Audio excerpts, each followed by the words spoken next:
Et bienvenue sur le talk des Tweet OM en ce lundi. Merci de nous avoir déjà suivis ce vendredi et j'espère que vous serez contents qu'on ait changé d'horaire donc pour passer au lundi. En ce lundi, on va faire un petit talk léger. Donc on va commencer par une petite partie 1, le débrief Nantes-OM qui était un match sur lequel on va dire pas mal de choses. Une partie 2, le résultat des autres équipes en bref. Et enfin une partie 3, questions-réponses. Alors pourquoi ce talk sera un petit peu plus court? Tout simplement parce que, ayant eu quelques soucis de santé, j'ai pas pu préparer un talk complet, mais ne vous inquiétez pas, vendredi il y aura un talk complet avec en invité notre ami Travail de l'ombre que vous connaissez peut-être sur Twitter. Donc pour m'accompagner sur ce talk, je vais souhaiter la bienvenue à Akian. Salut, bonjour tout le monde et bonjour Julien. Je vais souhaiter la bienvenue à FX. Salut FX. Bonsoir Julien, bonsoir tout le monde, content de vous retrouver alors que je suis en vacances, mais c'est un grand plaisir d'être présent avec vous ce soir. Et je vais souhaiter la bienvenue à nos deux petits nouveaux qui vont remplacer le temps d'un talk, René et SMP. Donc salut Gunther. Est-ce que t'es là Gunther? On a déjà un petit problème de son. On va passer à John Vador. Est-ce que t'es là John Vador? Je suis là et salut à tous. Ok, pour ceux qui n'ont pas encore le son, il faut faire F5 sur le talk, ça va actualiser. Donc est-ce qu'on peut l'écrire dans le chat pour les gens? Ça sera cool. On va laisser gérer Gunther pour ça. Ouais, on va laisser gérer Gunther pour ça. Donc on passe tout de suite à la partie 1, le Nantes-OM, le débrief. Donc tout d'abord, on a pu voir que l'organisation a un petit peu changé pour l'équipe de l'OM notamment. On a commencé ce match en 4-2-3-1, ce qui était un peu différent d'habitude parce qu'il n'y avait pas, je pense, Payet et qu'on avait peut-être un peu plus besoin de présence en ce milieu de terrain. Donc on a fait rentrer NJ sur le côté, Lopez en 10, Anguissa et Gustavo devant la défense. Donc forcément, ça nous a inspiré un jeu un petit peu plus compliqué. Toi, par exemple, FX, qu'est-ce que tu en as pensé de cette compo pour commencer? C'était pas trop mal, mais en fait les problèmes se sont apparus, on va dire, avec toujours le même souci de Lopez. On se répète chaque semaine, chaque week-end. C'est un peu pénible, un peu navrant, mais les faits sont là. On reviendra, je pense, dessus après. Et avec le principe que Anguissa ait loupé la chance qu'on lui a donnée. Donc les problèmes sont apparus à partir de là, mais la première mi-temps, sans le portier nantais, je pense qu'il y a un petit 3-0 tranquille, et cette première mi-temps avait beaucoup ressemblé quelque part à la deuxième mi-temps contre Dijon. Donc voilà, sans une prestation hors norme du gardien, je pense qu'on aurait un débrief beaucoup plus facile. Le problème, c'est que voilà, il y a un cache-misère, et maintenant on est aussi obligé de parler du milieu de terrain qui, encore une fois, nous a fait défaut. Ouais, donc ça c'est bien de le souligner. Le milieu de terrain, encore une fois, moi je le souligne depuis plusieurs semaines, a été le problème. Toi par exemple, ouais, tu veux répondre à ça, FX? Oui, parce que je me souviens quand nous nous sommes vus à la mi-temps de OM Dijon en tribune, tu avais littéralement, je vais pas dire pété un plomb, mais tu avais un coup de colère, toi qui es si calme, sur le milieu de terrain, justement. Est-ce que tu as reproché du match de Dijon? On l'a revu, je pense, samedi contre Nantes. Je pense que tu l'as revu, le problème. Ouais, tout à fait. J'ai revu ce problème-là, et puis de toute façon, il y a quelque chose. Bon, on en parlera un petit peu par la suite, mais il y a des choses qui me tuent encore un petit peu le pin. C'est de voir l'OM qui est complètement coupé en deux. C'est-à-dire que comment t'expliquer? T'as une équipe qui est en phase offensive pas mal devant. Ils sont 5, 6, 7 à participer au jeu offensif, mais derrière ça suit pas. Le bloc ne remonte pas, l'équipe n'est pas assez compactée, je trouve. Oui, d'ailleurs, c'est ce qu'avait un peu dit Travail de l'ombre dans une de ses vidéos, hein, il avait bien expliqué. Moi déjà, en tout cas, je tiens à signaler un petit truc. Je sais pas, Garcia, depuis qu'il est là, je crois qu'on a toujours été en 4-3-3 dès le départ, on est bien d'accord. Ouais, il a Ouais. toujours été Et quasiment. là, sur ce match, pour une fois, il nous fait un petit changement de système, donc ça veut dire qu'il n'est pas non plus obtus, ou figé dans ses idées en tout cas, même si c'est dur de le faire changer, ça j'avoue. Mais j'étais content de voir qu'il tentait quelque chose. Alors ok, il y avait l'absence de Payet, mais je pense que finalement ce système il pourrait le faire même quand il y a Payet. Enfin, faut qu'on soit d'accord. Mais enfin, faut qu'il arrête. Il veut mettre de l'impact physique. contre une équipe de Nantes qui forcément allait répondre présente, ils avaient besoin de se racheter, etc. Donc c'est une bonne chose qu'il ait voulu mettre de l'impact physique. Mais tu sors pas Sanson à ce moment-là, tu sors Lopez. Parce que le Lopez, Sanson est très technique quand il le veut, faut pas croire. C'est un passeur qui est capable de donner des petits caviars, d'ailleurs peut-être même plus que Lopez ces derniers temps. Et on est trop déçus de Lopez en ce moment. Donc pourquoi justement laisser Lopez qui va encore nous décevoir une fois de plus plutôt que d'enlever Sanson? Enfin, moi j'ai pas compris ce choix en fait. Et j'aimerais savoir ce qu'en pense John Vader, mais franchement perso chaud quoi. Ouais, donc John, est-ce que alors tu vas faire deux choses, John, pour te lancer, ça va être cool. Tu vas répondre d'abord à Wemfada en disant pourquoi toi tu penses que Garcia a fait rentrer, enfin pourquoi il déconne en faisant rentrer Sanson seulement à la 70e, et qu'est-ce que tu as pensé toi du match, enfin de la proposition de Garcia tout au long de ce match? Alors moi je pense qu'il commence déjà à gérer l'ensemble des matchs. Parce que quoi qu'il arrive, on peut pas négliger que on va faire 5 matchs en 2 semaines. Et ensuite, sur l'ensemble du match, j'ai trouvé que même si Maxime Lopez était soi-disant numéro 10, on l'a vu souvent redescendre pour récupérer la balle. Donc ça a un peu aussi, je sais pas, peut-être perturbé un peu certains joueurs. Ouais, bah, je trouve que tu es assez d'accord. Donc déjà sur la notion de gérer les matchs, je suis assez d'accord avec toi. Il a vu qu'il y avait quand même le NK. Alors, petite anecdote pour ceux qui ne le savaient pas, il y avait l'entraîneur du NK Donzal qui était présent dans les tribunes. Donc peut-être qu'il le savait, ou tout simplement qu'il a reposé Sanson, ou qu'il a peut-être caché aussi son jeu. Mais je trouve tout simplement que il manquait quelque chose sur le terrain, ça c'est sûr, il manquait du liant. Par exemple, est-ce que Gunther pourra nous dire, toi par exemple, est-ce que tu penses pas qu'il faut reposer Lopez et inclure un petit peu plus Sanson dans le système de jeu en numéro 10 en tout cas? Pour moi, le problème, c'est pas forcément Lopez, c'est le fait de faire rentrer Zambo à la place de Sanson. C'est soit tu fais Zambo et Sanson, soit tu fais Lopez et Sanson, mais pour moi, c'était ça le souci, surtout. Merci Gunther, parce que c'est exactement ce que j'ai pensé quand j'ai vu la feuille de match. Je comprenais pas pourquoi il n'y avait pas justement ce petit duo Anguissa-Sanson, ça m'aurait vraiment plu. Ça a Ouais, surpris beaucoup de monde, hein, que ce soit pas Lopez qui soit un petit peu mis au repos et que ce soit Sanson, j'ai pas envie de dire qu'il paye ou qu'il trinque, mais ouais, le choix a surpris énormément, quoi. ouais, mais est-ce qu'on retombe pas dans cette rigidité de se dire que en fait Garcia, lui, il a entre guillemets ses chouchous qu'il va mettre sur le terrain, et est-ce que Lopez en faisant portier, est-ce que ça fait pas un petit peu peur quand on voit l'arrivée de Amavi et on se dit est-ce qu'il va être un petit peu réfractaire à le mettre à la place d'Evra qui a encore été une fois Non, catastrophique, quoi. non, il a mis Totti sur le banc. Si tu mets Totti sur le banc, je pense que tu as peur de mettre personne sur le banc et je pense que tu n'as pas réellement d'amis. Ou alors Totti n'était pas un chouchou, et là, auquel cas, tu as totalement raison, et auquel cas, c'est très grave. Alors, parce que j'aime pas les coachs qui ont des chouchous, moi j'aime les coachs objectifs. Nous, on essaie de le mettre dans notre émission, à parler objectivement de notre club. Il faut qu'on ait un coach qui soit objectif dans son management. Voilà. Ouais, eh ben, de toute façon, par exemple, on a vu aussi, alors petit match atypique, on peut se le dire, on a vu que le principe de jeu, alors ils n'étaient pas vraiment en 4-4-2 au début de Nantes, ils commençaient plus à 5 défenseurs pour se mettre deux autour de Germain, mais petit match atypique dans le sens qu'au bout de 25 minutes, Nantes a dû faire ses trois changements. Et il y a eu une entrée, notamment Moutou Sami, il me semble qu'il s'appelle, qui a complètement bloqué l'entrejeu marseillaise. Est-ce que toi, John, tu peux nous répondre là-dessus? Oui, après ça a peut-être perturbé, on s'est peut-être retrouvé un peu, on s'attendait pas à un début de match comme ça, sûrement. Donc ça peut peut-être perturbé les joueurs dans l'ensemble. Mais après, pour revenir un petit peu à Sanson, je pense que peut-être que Garcia le garde pour peut-être tuer le match contre les Slovènes, tout simplement. Pas bête. Ouais, Je je suis pense assez. qu'il veut peut-être le garder, se dire bah, il sera frais pour jeudi, et comme c'est à l'extérieur, peut-être le garder bien pour qu'il soit au top au maximum, et puis voilà quoi, mettre le maximum de buts. Tu restes dans ta théorie du management. Oui, je pense que c'est ça. Ouais, Et la donner gestion. aussi La gestion.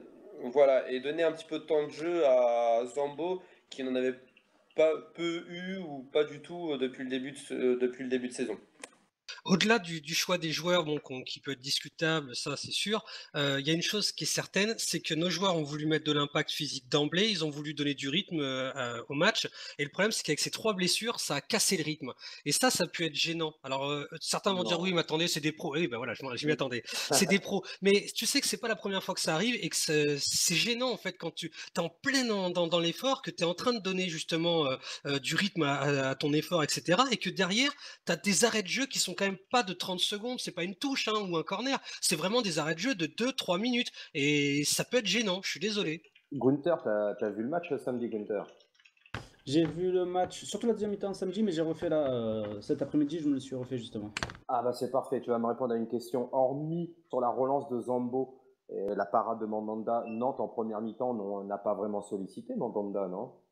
Non, la première mi-temps, on était plutôt bien défensivement, je trouve. C'était plutôt la deuxième mi-temps, on s'est parti en vrille complet. On est bien d'accord. Donc ouais. Ouais, moi je vois aussi quelque chose apparaître sur le chat là, c'est que les gens parlent beaucoup d'Hiroki Sakai, ils doutent du niveau. Alors moi pour avoir bien regardé, alors généralement je regarde bien Sakai parce que c'est un de mes joueurs favoris à l'OM, je dirais que moi je serais pas très inquiet, il fait son travail défensif, parfois pris dans le dos, ça arrive relativement très peu, et c'est surtout, oui, ce qui commence à m'interpeller, c'est qu'il ne progresse pas sur son niveau offensif. Toi par exemple John, qu'est-ce que t'en penses sur le niveau offensif de Sakai? Bah, c'est vrai qu'il apporte, bah, il nous refait la même saison que l'année dernière, c'est que alors, quand il récupère la passe de Thauvin, quand il l'oublie pas, bah ça court jusqu'à la ligne, ça centre quand ça sait centrer, et malheureusement les balles vont soit à côté ou très peu dans les jambes ou les pieds des joueurs ou les têtes des joueurs quoi. Donc c'est des montées qui ne servent à rien, on va dire. Moi j'avais aussi noté, bah, moi je trouve qu'il y a personne qui coupe au premier coup de poteau aussi, ça j'en avais déjà parlé, je sais plus si c'était en off avec les autres, mais c'était, comment dire, c'était assez, c'était Criant. assez, c'était assez criant qu'il y ait personne qui vient couper au premier poteau. C'est On revient souvent qu'il n'y a pas assez de monde qui se projette, hein. Ça c'est vrai, hein, t'as raison. exactement. On le fait de temps en temps, mais on le fait pas assez souvent. Je sais pas ce que Gunther en pense là-dessus, mais c'est vrai que c'est assez galère. J'aimerais que ce soit plus régulier, qu'on se projette, quoi. Beaucoup plus.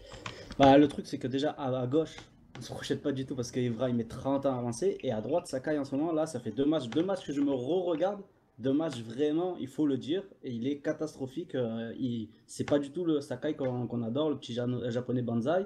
Et en plus, avec Tovin, ça combine plus du tout comme avant. Et je comprends pas pourquoi. Moi, C'est vrai. je sais pourquoi. Le problème, il est intermédiaire et c'est Lopez qui peut-être n'assure moins bien le relais pour les deux. Parce qu'en première mi-temps, il y a eu deux magnifiques actions qui sont quand même venues de la droite, malgré tout. Et Lopez, par manque de justesse technique ou par consigne du coach qui fait que les centres ne doivent pas aller au premier poteau, mais en retrait au point de pénalty, nous foire deux passes en retrait, mais pourtant où il est seul pour pouvoir ajuster parfaitement son centre ou sa passe, d'ailleurs, c'est ce nom. Mais voilà, mais peut-être que justement, il y a un problème de liaison entre Thauvin et Sakai parce que Lopez est clairement en dedans. Peut-être. Ouais, après, bah, ça fait quand même, c'est régulier. On l'a noté fin de saison dernière que Lopez était un petit peu en dessous. On commence à le noter même quand on le ramène dans ce rôle de 10 où il fait pas forcément le travail, même si je l'ai vu faire 2-3 mouvements intéressants. Moi, je trouve aussi que Evra, sur la première mi-temps, a fait les montées. Je sais pas ce que vous en pensez, mais il a quand même fait le taf sur la première mi-temps. Alors beaucoup moins sur la deuxième parce qu'il était clairement carbo. Mais en tout cas, Evra compte se battre pour ce rôle d'arrière gauche. Bah, je suis plutôt d'accord. J'étais même surpris dans son ensemble. Il a fait quand même pas mal de montées. Il a quand même proposé pas mal de choses.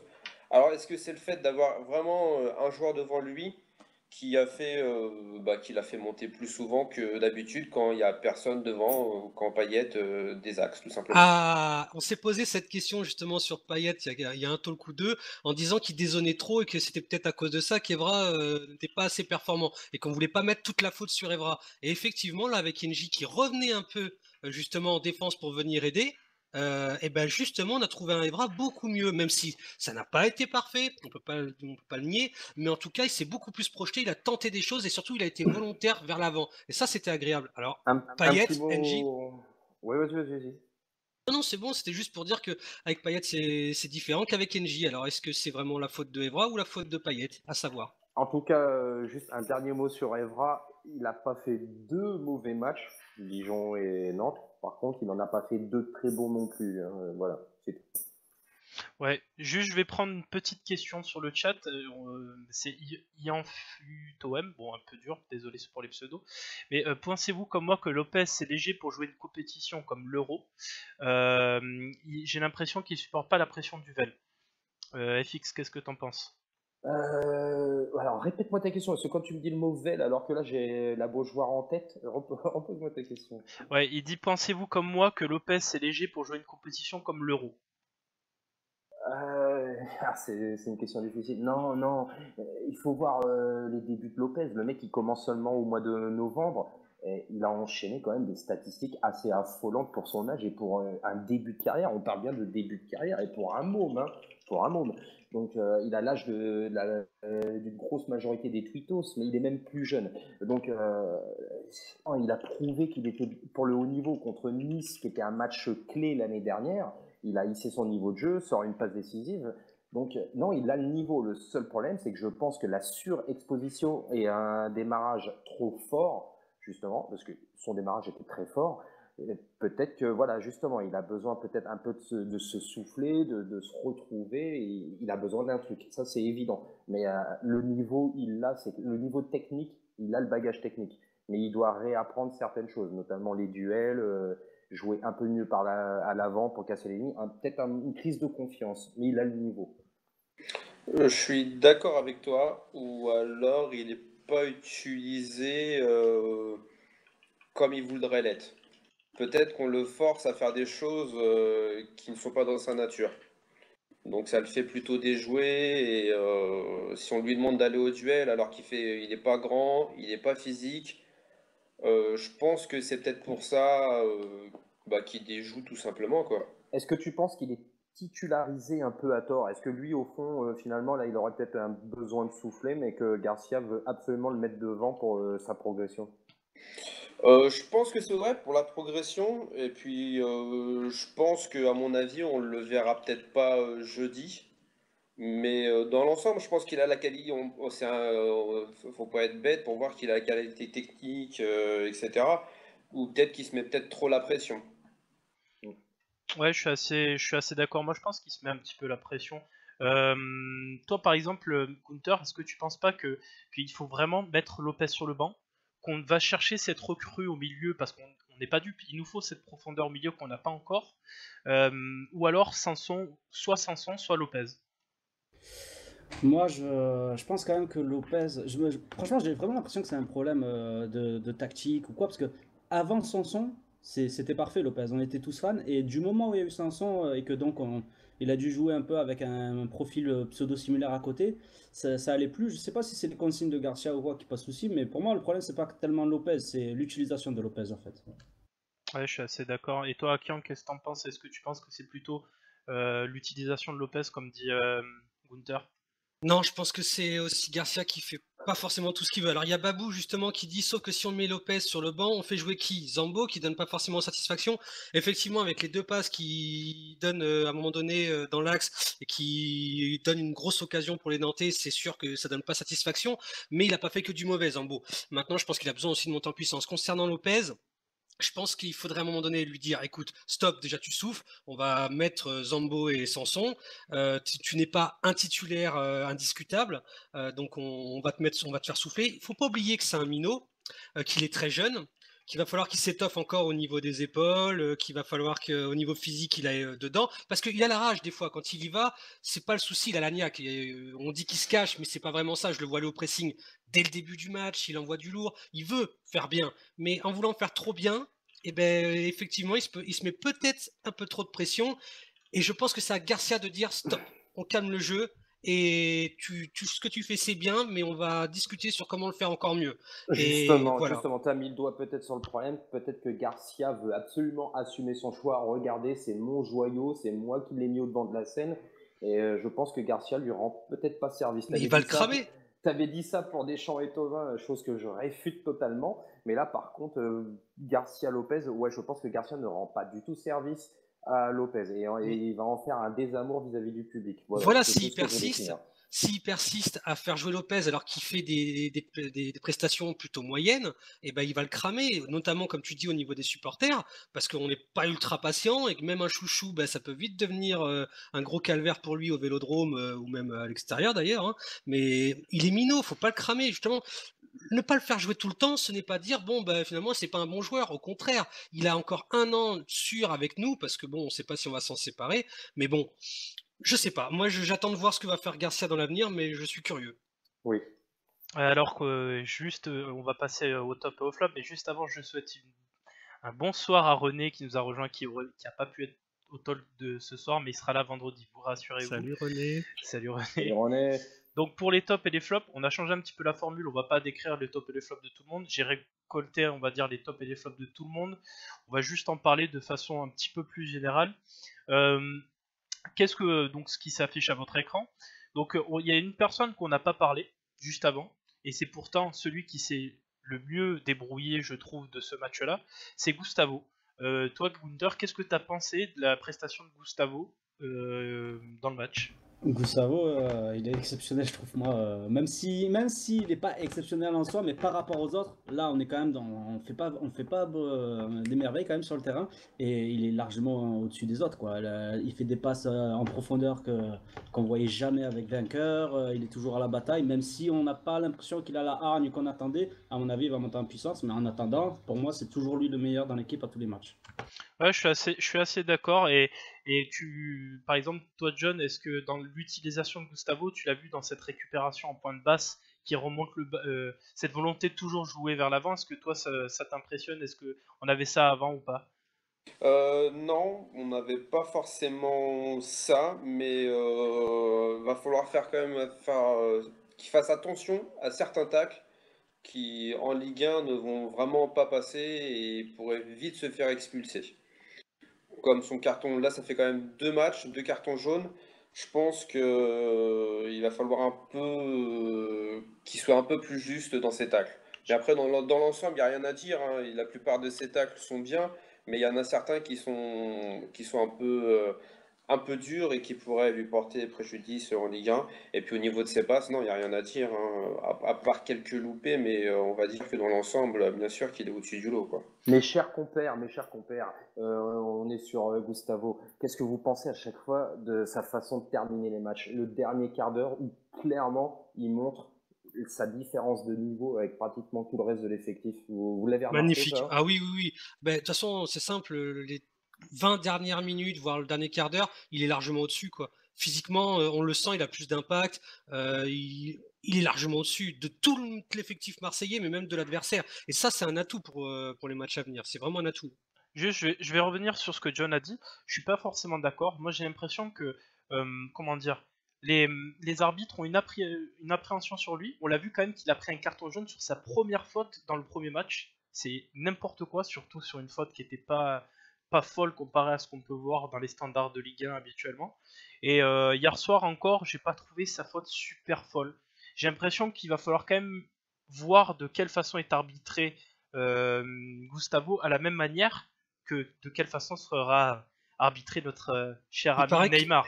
Il paraît qu'il faut surtout pas parler des arbitres parce que bon, sinon on se fait taper dessus. Mais on sait très bien que l'OM ne sera pas arbitré de la même façon et encore moins Gustavo. Donc bon, je vais même pas m'étendre sur le sujet. Tu connais mon avis.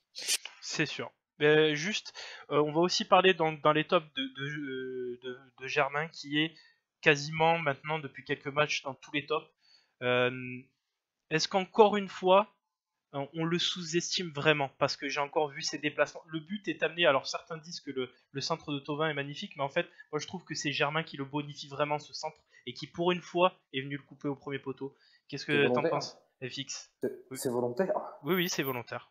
Il m'a semblé aussi sur le ralenti, je voulais pas faire de la surpub et surcoter notre ami Germain, mais c'est clair qu'il me donne pas l'impression de centrer, mais de dévier quoi. Enfin pas de tirer, mais de dévier. Donc ouais, ça fait encore un mouvement dans lequel il est important. Et ça lui fait une passe décisive. Je pense pas qu'elle lui sera accordée, mais ça y ressemble quand même. Et il fait aussi une tête super bien claquée par mon superbe ami portier nantais. J'arrive pas à prononcer son nom, je vais pas me prendre la tête avec ce soir. Hein. Tata Roussano. Tata Roussano, oui, ça va, c'est pas encore trop dur. Mais oui, non, Benjamin, bah, on le sait, c'est une valeur sûre, hein, c'est l'intelligence. Donc même dans un match difficile, peut encore avoir la lucidité d'être important ou essentiel. Je vois Monsieur Tatillon qui dit finalement les tops ce sont les recrues et les autres ont été nuls. Gunther, est-ce que toi tu fais ce constat? Alors, Zampé n'est pas là, mais je suis, je suis son fidèle remplaçant. Et Zambo, je trouve quand même qu'on est très dur avec lui. Certes, il n'a pas été bon, parce qu'il a fait 3 passes qui ont été catastrophiques. Les 3 passes, elles peuvent nous coûter 3 buts, ça c'est clair. Mais je pense que c'est des passes qui se règlent assez rapidement, c'est juste qu'il les appuie pas assez quand il fait des passes en latéral. Sinon, en dehors de ça, je trouve vraiment qu'il a fait des trucs intéressants dans le match. Et on n'a pas. Chaque fois, j'entends, ouais, il faudrait des Sissoko, box to box et tout ça. Je pense que c'est d'ailleurs Travail de l'ombre qui dit toujours ça. Mais Et sur toi, ça, il n'y a pas à dire, il le fait le taf de box to box pour aller de l'avant. t'as Bon. fait un forcing pour essayer de glisser dans les tops, toi. Hein. Ouais, Non, t'as non, fait. non, non, du tout. C'est un flop, parce que ces 3 passes sont catastrophiques et ça peut nous coûter 3 buts, vraiment. Mais sur Mais faut dire faut reconnaître que c'est pas non plus catastrophique en ensemble, quoi. Est-ce que Quand on t'es- regarde les tops, je suis désolé, quand on voit justement que les 4 recrues qui sont à chaque fois dans nos tops, c'est qu'il y a quand même un symbole. Ça veut dire que on a quand même recruté meilleur que ce qu'on avait, ou entre guillemets. Je veux pas dénigrer ce qu'on a, c'est pas vrai. Mais on rend compte que la direction a quand même été chercher des joueurs qui jusque-là nous satisfait quand même. Et je pense que tout le monde pense pareil. Beaucoup de gens en tout cas. C'est vrai, c'est bon signe ça, c'est vrai. Ouais, C'est assez- un petit pied de nez de la direction aux sceptiques. Enfin, c'est nous qui faisons la liaison pour faire comprendre aux sceptiques que les faits sont là, c'est que les recrues sont bonnes. Et je vais aussi revenir à un truc qui a été dit en début de talk, mais quel match de Tatarusanu. Donc on le connaissait ce goal, je crois que c'était à l'Euro qu'on l'a vu, qui a été un des goals qui avait fait le plus de parades. Ça, il faut pas l'oublier. Est-ce que tu penses que John, toi, si on rentrait les 2 premiers buts là sur la tête, je crois que c'était de Thauvin et de Germain, il me semble. Est-ce que tu penses que c'est un tout autre match qui se serait profilé?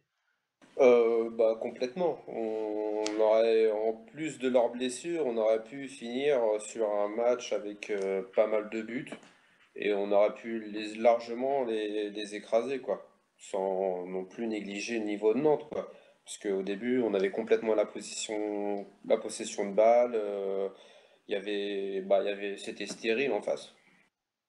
Ouais, c'était assez stérile, je suis assez d'accord. Mais en deuxième période, quand même, j'ai l'impression que ça leur a redonné du courage que l'OM n'y arrive pas. On a été aussi beaucoup décontenancé par ces changements assez rapides. Et au final, on est retombé dans des travers assez bizarres. Juste, on Quand t'as va. un gardien héroïque, ça te fait pousser des ailes héroïques. Hein. C'est comme un rire communicatif, ça leur a donné du courage, hein, la Y a pas que prestation de Tatarusanu. Oui, puis il n'y a pas que ça, c'est que tu rentres à la mi-temps à 0-0, tu viens de faire 3 changements, il y a ton coach et puis tous les coéquipiers qui sont sortis, qui doivent être là à te dire, allez les gars, on lâche rien, on y va, en avant, et puis on défonce tout. Mais les mecs qui sont entrés sur le terrain en seconde période, c'était des guerriers. Donc on peut critiquer des fois la performance de l'OM, ça il n'y a pas de souci, mais il faut aussi regarder l'adversaire, parce que en face on joue pas contre des planches non plus, faut dire ce qui est. Et même si on s'appelle Olympique de Marseille, en face les mecs ils jouent leur vie quand ils viennent au Vélodrome quand même, mine de rien. Ouais, c'est sûr, mais comment dire? Moi, j'ai aussi trouvé qu'ils avaient repris du courage quand tous leurs potes se sont blessés les uns après les autres et qu'ils se sont battus en mode guerrier, tu vois. C'était pas. C'est J'ai ça. l'impression que c'était ça, ouais. Mais oui, bien sûr, mais c'est normal même. Enfin, je sais pas pour ceux qui ont vu le match de Lille contre Guingamp, pas Guingamp, excusez-moi, je dis une connerie, Lille-Strasbourg, Strasbourg. mais voilà, quand les mecs ils sont à 10 au début, ils y vont en mode guerrier, bon, ils prennent un but, voilà, ça arrive, mais ils étaient en mode guerrier. Dès que tu as une petite aventure dans ton match en équipe, t'essayes d'aller après d'haranguer tes joueurs, d'aller vers l'avant, etc. Et puis de te dire, allez, on se défonce pour les coéquipiers, on fait triple effort limite, quoi. Et ben c'est ce qu'ont fait les Nantais. Et ben, derrière, faut suivre. Et puis peut-être que les Marseillais, sur ce moment-là, n'étaient pas prêts pour suivre. Et ça s'est vu en seconde période parce qu'on n'avait pas du tout la maîtrise du jeu, quoi. Alors, j'ai vu passer quelque chose dans le chat. Sanson, la prépa physique lui a fait mal. Je suis d'accord au début, mais hier, on l'a vu que quand il est rentré, l'animation offensive, c'était pas du tout la même. Il apporte vraiment quelque chose. Euh, Je suis obligé de dire un truc là-dessus, mais coaching payant de Garcia, hein, parce que Cabella et Ocampos, voilà, sur l'action du but, voilà, vite fait un petit mot sur le coaching, mais coaching payant, voilà. Ocampos, peut-être pas. Cabella, je veux bien. Ocampos, le but qu'il met, sincèrement, c'est un miracle. Hein. Enfin, Oui, je c'est dis lui qui se ça. trouve là, c'est lui qui se trouve là. Alors, C'est Oui, pas un des mecs qui a été remplacé, c'est pas voilà, c'est un mec qui rentre, qui se trouve au bon endroit au bon moment. Je vais pas dire si Ocampos est bon ou mauvais, vous savez ce que j'en pense. C'est juste pour dire que le coaching est payant. Attention, ne confond pas. je suis oui, d'accord, d'accord. mais j'ai vu aussi passer des choses sur Twitter où les gens disaient ah Ocampos, Joker et tout. Non, Il s'est trouvé non. là et justement il le met. Alors pour moi c'est un but de la main en plus, bon, emporté dans son élan. Mais alors on l'a vu clairement sur la fin de match. John, enfin tu me diras ce que tu penses d'Ocampos globalement, mais ce manque d'intelligence quand on part en contre en 3 contre 3 ou contre 2 ou je sais plus, et qui fait systématiquement le mauvais choix dans cette contre-attaque. John, qu'est-ce que tu penses toi d'Ocampos? Bah, c'est pas on va dire, c'est un joueur qui sait dribbler, mais qui ne réfléchit pas, tout simplement, et qui n'a pas la justesse technique pour faire la bonne passe au bon moment. Donc, oui, c'est à chaque fois ce qu'on va lui reprocher tout le temps, c'est il reçoit la balle, il va courir ou il va faire la passe, le mauvais choix à chaque fois. Mais c'est plutôt dommage parce que c'est pas un mauvais gars, il fait plutôt il écoute bien le coach, quoi. Je trouve qu'il fait, voilà, dans l'ensemble, il est pas nul, quoi. Mais malheureusement, voilà, il a pas le, contrairement à Germain qui sent tout, lui, il ne le sent pas. Oui, c'est Ouais. ce qu'on disait depuis plusieurs talks maintenant. Mais maintenant, il y a aussi un gars qu'on a oublié complètement de parler et qui fait des prestations jour après jour inquiétantes, entre guillemets. C'est quand même Thauvin. Je vais rappeler une stat. Je crois que c'était à la 75e ou à la 80e. 100% de duels perdus. Donc Gunther, toi, est-ce que ça te fait peur un petit peu de voir Thauvin dans cet état-là? Ah, franchement, ça fait plaisir parce que donc, tout à l'heure j'ai revu le match et bon, j'avais vu un peu sur Twitter tous les avis suite au match et j'avais pas l'impression que Thauvin avait été une cible particulière des tweetos. Et c'est un truc de fou, ouais, en effet, 100%, c'est un truc de barge. Non, mais franchement, j'ai halluciné, c'est pas le Thauvin qu'on aime. Bon, alors certes, c'est le début et tout ça, mais vraiment, faut le dire, il a été catastrophique jusqu'à la 60, pour moi, jusqu'à la 65e. Quand Sanson est rentré, d'un coup, je sais pas ce qui lui passe par la tête, il s'est mis à jouer collectif et tout, ça se passait bien. Mais avant, waouh, j'ai jamais vu Thauvin aussi nul que ça à Marseille, je pense. Ouais, c'est clairement le constat que moi je me suis fait aussi. C'est on a retrouvé un Thauvin qui de l'époque, on va dire entre guillemets euh, avant Garcia, c'est-à-dire l'époque où il fait des tout droits, il tente de faire le héros tout seul. Je sais pas si t'as vu pareil, FX, mais moi je l'ai trouvé mauvais, tout simplement. J'ai réagi sur Twitter suite à ça et je l'ai défendu. Oui, messieurs, je l'ai défendu. Il fait un mauvais match dans le jeu, clair et net, mais il est providentiel. Il fait cette tête, encore une fois, qui emmène une parade d'Abraham. Il met ce but hors jeu qui se joue à un lacet de chaussures. Il aurait chaussé du 35, peut-être il aurait été validé, 45 plutôt. Et ensuite, il fait le centre qui amène le but. Donc, il s'est transformé en homme providentiel. Moi, j'accepte que tu loupes un match. Si tu nous aides à ramener 3 points, il n'y a pas de problème là-dessus. Il y avait un génie comme ça, c'était Yuri Djorkaeff. Le mec, on savait jamais vraiment s'il faisait un bon match, mais il rapportait toujours des choses très importantes, des points ou des qualifs. Et Thauvin, dimanche, s'est transformé en homme providentiel. Donc, pour moi, il est pardonné. Il n'est pas un flop. Même s'il loupe son match, il n'est pas un flop. Alors, je vais juste reprendre un petit argument que mon ami Zempe m'a dit en off. Il m'a dit l'an dernier, Thauvin c'était l'un des joueurs qui perdait le plus de ballons, et pourtant ça a été élu l'homme de la saison. Est-ce que tu penses pas qu'il va quand même faire sa saison, ou est-ce qu'on l'attend vraiment au tournant, puisque c'est l'année de la confirmation à Caen? Ben, alors, je suis pas du tout mitigé. J'avais peur au niveau du physique. Je trouve que finalement, il est bien physiquement. Il commence à revenir. Maintenant, techniquement, on connaît son talent. Mais quand tu touches beaucoup de ballons, sauf si tu t'appelles un certain joueur et que, bref, et que tu vaux plus de 200 millions, et ben, peut-être que tu en perds beaucoup moins. Mais lui, vu qu'il va toucher quand même beaucoup de ballons, normalement, ben oui, il va en perdre plus que les autres, ça c'est sûr. Mais moi, je trouve qu'il n'a pas été si mauvais que ça lors du match. Il n'a pas été parfait, Bon, on n'est pas mais d'accord alors. Ah oui, bah, oui. ah non, moi je Là, l'aurais pas mis dans mes flops. tu le bonifies quand même. Alors Non, que je le bon, bonifie il pas, mais fait moi un je l'ai pas mauvais mis dans mes match. flops. Il fait un mauvais match, il prend pas toujours les bonnes décisions, mais en attendant, il est présent, il est là dans les bons coups, tu viens de le dire, Oui, Sergent, là où. d'accord? Voilà, donc quand tu es là dans les bons coups, c'est que mine de rien, tu es concerné par le match. Donc si tu es concerné par le match, c'est que tu es présent, tu es actif, quoi. Alors, tu peux pas toujours tout faire bien. J'aimerais bien qu'il fasse un match plein, qu'il fasse 300 passes parfaites, etc. Mais bon, c'est pas toujours possible. Mais on attend toujours plus de Thauvin, justement, parce que l'année dernière, il a fait une saison tonitruante. Mais finalement, Zempe avait raison, il a perdu aussi beaucoup de ballons l'année dernière. Hein. Ah oui, mais on accepte tous qu'il fasse une mauvaise saison sans le bilan statistique de duels perdus, mais avec les statistiques de fin de saison, 15 buts et presque 10 passes, quoi. Voilà, on veut des passes, des buts, on veut qu'il soit présent dans les moments importants, qu'il fasse gagner des matchs. C'est ce qui nous a fait un peu, entre guillemets, sur Nantes. Bon, bah, tant mieux. Mais je pense que de sa Ça tête, passe. déjà, si elle rentre, sa tête, c'est plus le même match. Parce Ça que passe, franchement, oui. s'il n'y a pas un énorme gardien pour la sortir, sa tête, elle est magnifique. Le centre est magnifique, mais la tête, elle l'est tout autant. Et si ça rentre, c'est plus le même match qu'il nous fait derrière. Parce qu'il a dû la garder en tête, cette tête, quand même, mine de rien. Enfin, il a dû la gamberger. Ouais, ben, je suis pas d'accord. Là, en plus, il est pas très bon de la tête. Là, j'ai l'impression que c'était plus une tête, on va dire, un peu héroïque. Il a réussi. Si elle était rentrée, enfin, il aurait dit, ouais, enfin, tu vois, il se serait justifié en disant que c'était pas forcément ce qu'il voulait faire vraiment. Mais il y a aussi, je sais pas, j'ai pas l'impression moi de le retrouver dans ses placements-déplacements. J'ai pas l'impression qu'il combine avec Sakai comme l'an dernier. Je trouve qu'il manque quelque chose, vraiment. Lopez. Ouais, bah, Lopez pourtant il le faisait très bien en triangle avec Lopez, Thauvin et Sakai. Donc c'est quoi le problème? Est-ce qu'il y a vraiment un problème Lopez? Pour moi, c'est Lopez. Oui, pour moi, c'est pas forcément Sakai ou Thauvin. Je pense que celui qui était justement entre les deux, c'était Lopez, et il fait plus le job comme il le faisait avant. Alors, je sais pas d'où ça vient. Est-ce qu'il est vraiment cramé? Est-ce que ça va revenir dans la saison? Je pense que oui, parce que c'est un joueur intelligent et il a quand même du talent. Mais Lopez, en ce moment, est dans le dur. Alors, pour l'aider, il faut arrêter de le mettre en avant, il faut un peu le mettre en retrait, lui dire écoute, on a d'autres solutions.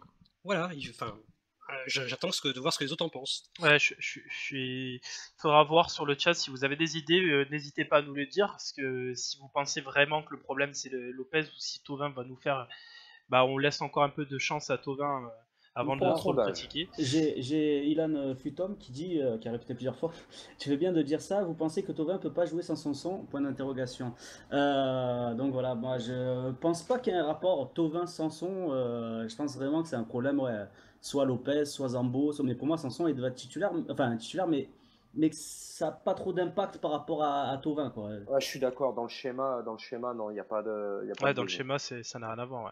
Et juste, alors on va passer au dernier flop, après on a un peu tout dit, mais et toi qui as revu le match, Gunther notamment, est-ce que NJ a été mauvais dans sa façon de fonctionner, ou est-ce qu'il était mauvais parce qu'il n'a pas eu de ballon, ou très peu de ballons bien exploitables?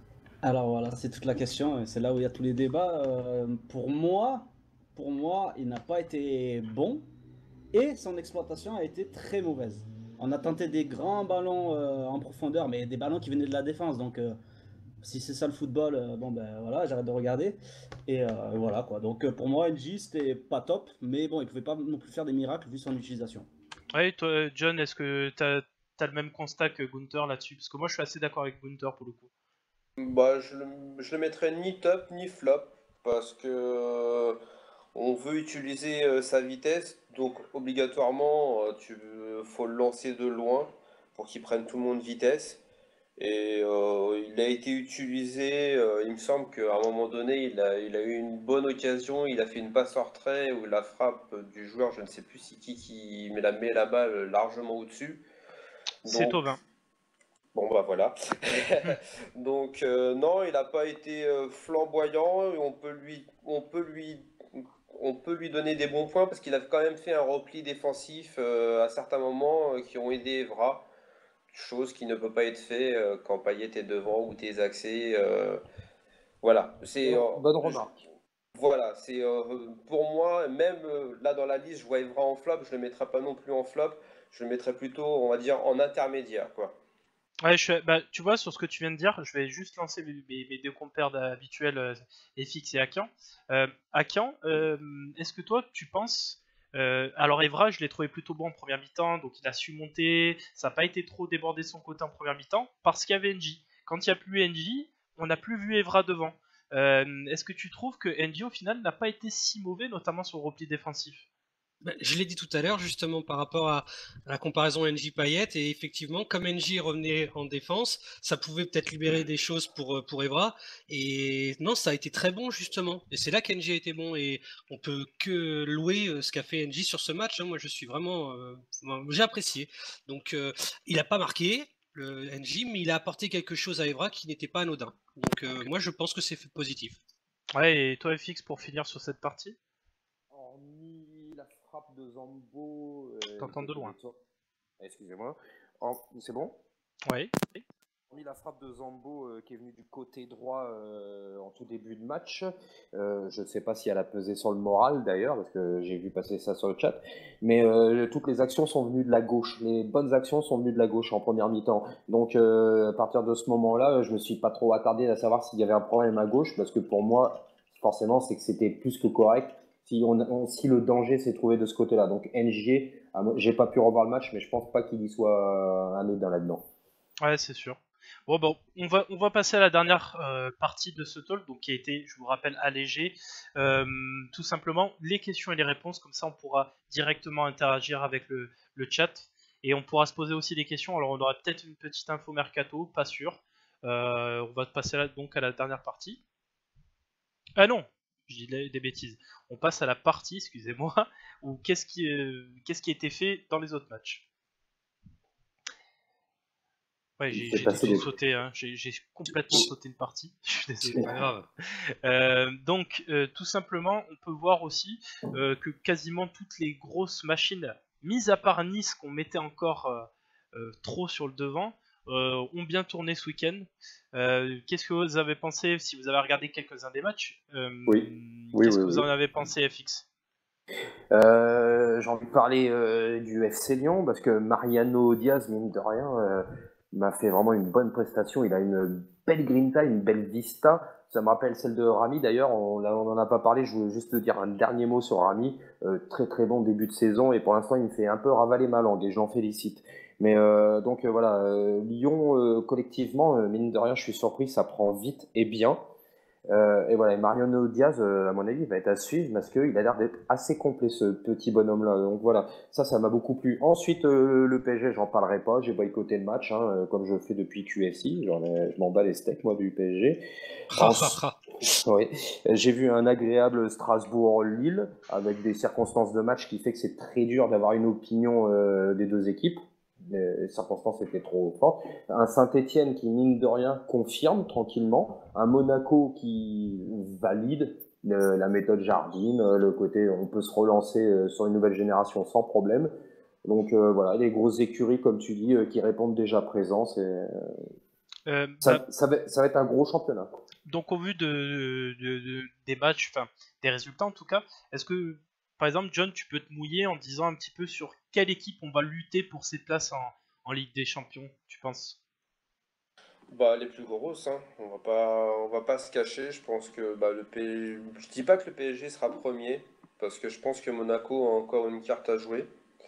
Lyon, et puis après, les autres équipes, je sais pas. Je peux pas dire. On a vu que, bah voilà, quand on s'attendait encore à ce que le Lille soit là, mais en fin de compte, bah, ils se prennent 3-0. Donc on peut voir qu'ils ne sont pas intouchables au bout de 2 matchs. Donc pour moi, non, ça sera les grosses équipes, PSG, Monaco, Lyon, peut-être Lille, je sais pas. Ensuite, non, je vois pas qui d'autre, quoi. Tu nous situes où par rapport à ce que tu viens de citer? Je dirais derrière PSG, Monaco, ça c'est sûr, parce qu'ils ont ils sont en progression, ils sont toujours au même niveau, quoi, au-dessus de nous. Lyon on va dire au niveau de Lyon, quoi. Après, j'ai pas vu les matchs, donc je peux pas juger complètement, on va dire. Mais je pense qu'on va jouer contre Lyon pour la 3e place. Ouais, Un wagon 4. ouais. Donc on revient à l'éternel débat, soit troisième, soit quatrième. Donc toi, je sais, FX, tu préfères être quatrième dans ces cas-là.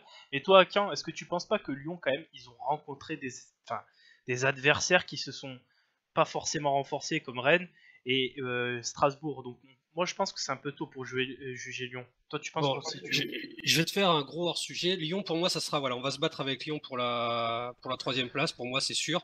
À moins que Monaco lâche du lest, mais parce que moi, j'ai vu tous les matchs d'hier, donc Strasbourg, Dijon et Guingamp. Voilà.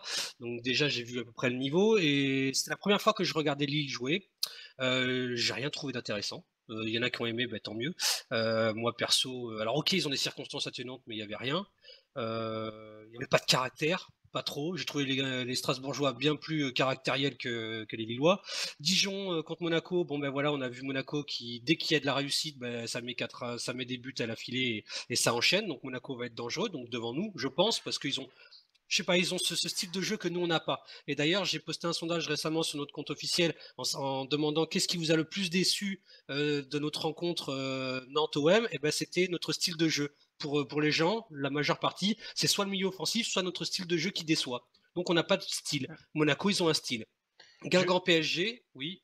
Ouais, vas-y, continue. Guingamp PSG, bah, je suis désolé, quand on voit le PSG hier, même si on le boycotte, moi j'ai voulu quand même regarder parce que voilà, c'est du foot et il faut regarder un peu contre qui on va jouer cette saison. Et je pense que ceux qu'on pleurait quand on a pris 5-1, voilà. Alors après, il y a un truc qu'il faut dire sur Guingamp PSG, c'est que sans ce but contre son camp de Guingamp, on n'aurait peut-être pas été.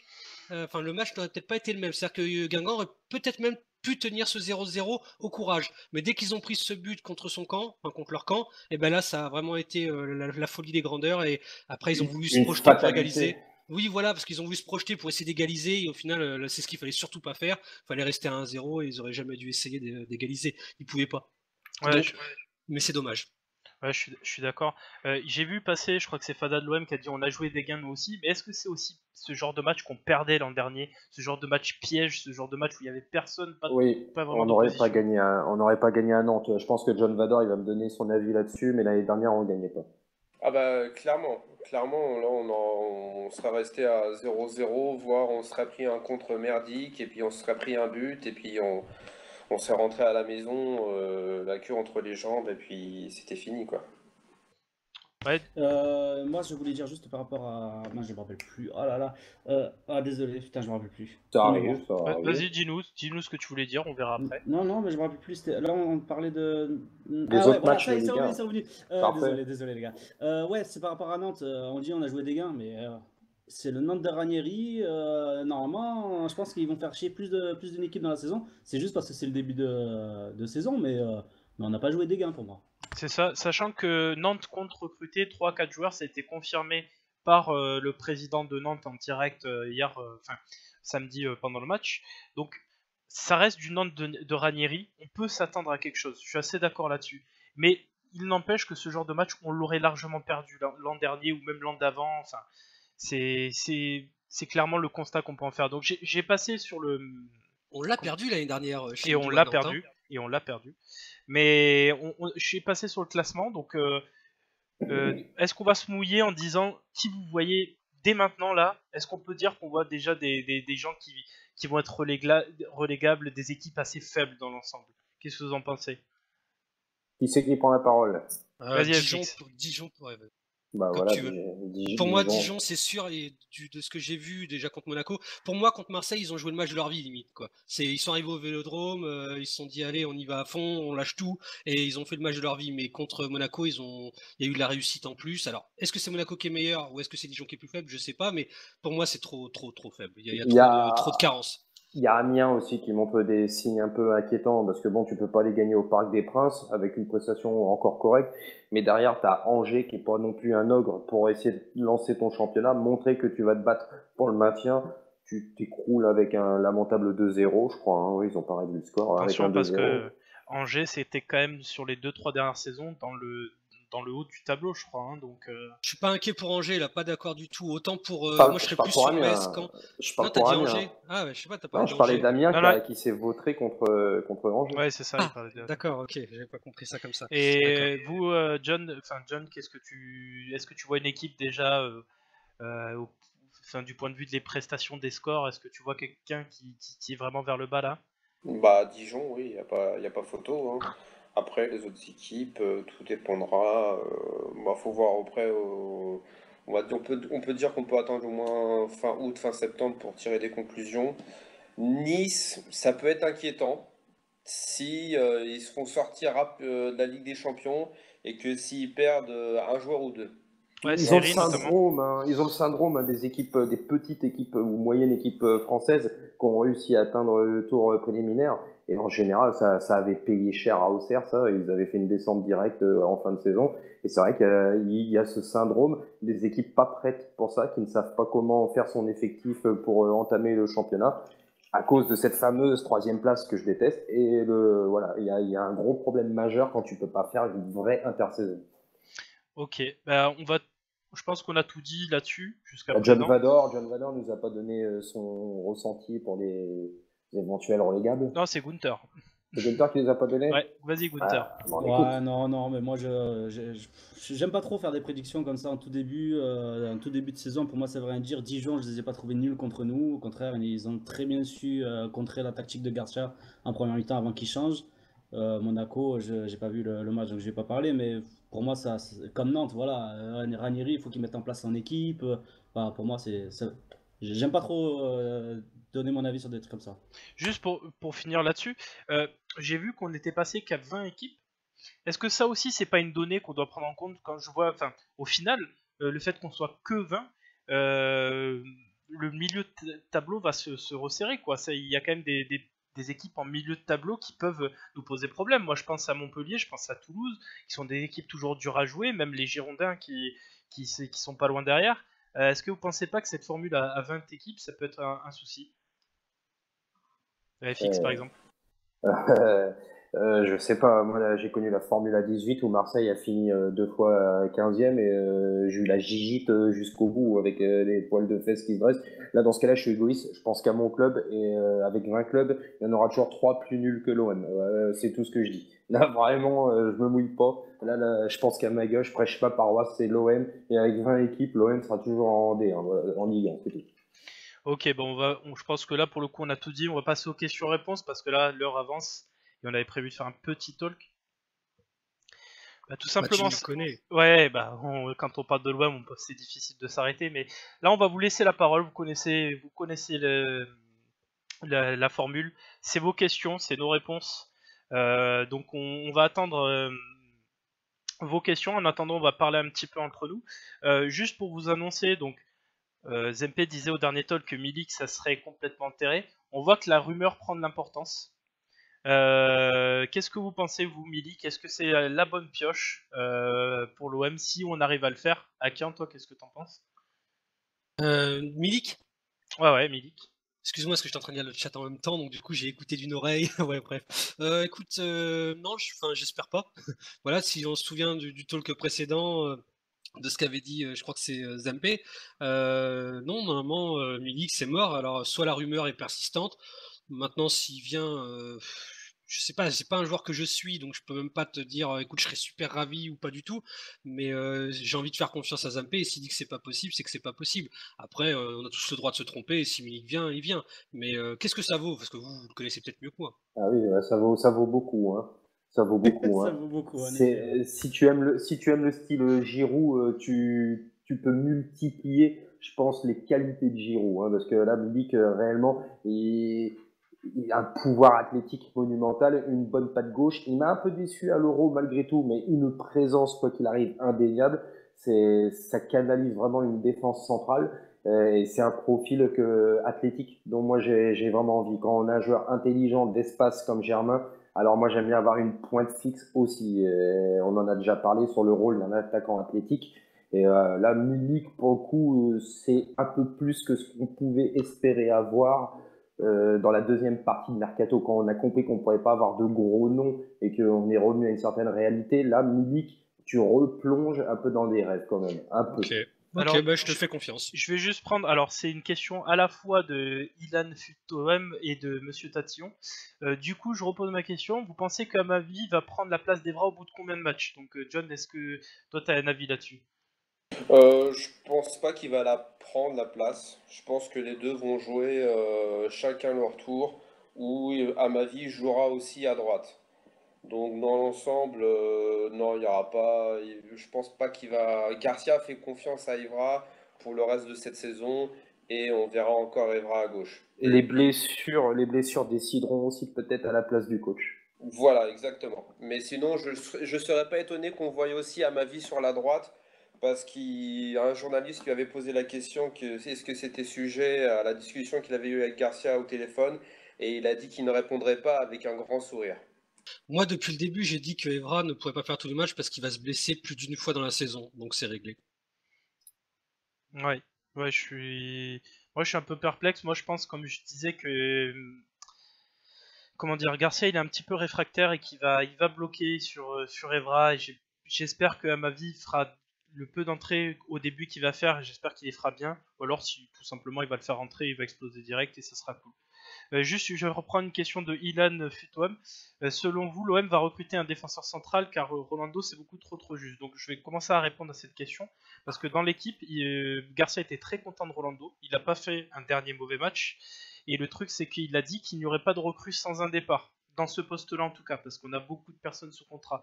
En tous les cas, ça serait un drame qui ne recrute pas un défenseur central. Sur ça, je suis assez confiant. Toi, Gunther, est-ce que tu penses qu'il faut absolument recruter un défenseur central? Pour moi, il faut absolument recruter un défenseur central, mais il faut aussi absolument dégraisser, parce que j'ose même pas imaginer l'ambiance dans le groupe. Je sais qu'il y en a plein, ils s'en foutent de l'ambiance et tout ça, mais c'est plus que ça, c'est le travail, c'est le sérieux, c'est être un petit groupe. Je suis sûr que c'est 100 fois plus efficace et pour la progression. Et donc je comprends la situation en fait. Je comprends qu'on recrute pas tant qu'il n'y a pas de départ. Mais s'il y a des départs et que Rolando il reste numéro 1, j'avoue que j'aurais un petit peu les boules quand même. Ouais, c'est sûr. Ouais, je suis assez d'accord. Juste, on va essayer de faire une réponse par question, ce qui commence à en avoir beaucoup. The Max 22, il n'y a pas trop de rumeurs au poste pour remplacer Sakai. Est-ce que c'est inquiétant? J'ai une FX. réponse. Ouais, à ma vie, apparemment, il a été recruté parce qu'il serait également dépanné à droite. Voilà, c'est pour répondre rapidement, mais ce serait ça l'option principale. Ouais, Il y a, vas-y, il y a Acteur. Robbie, il y a Robbie Baggio qui demande qui voyez-vous partir pendant ce mercato?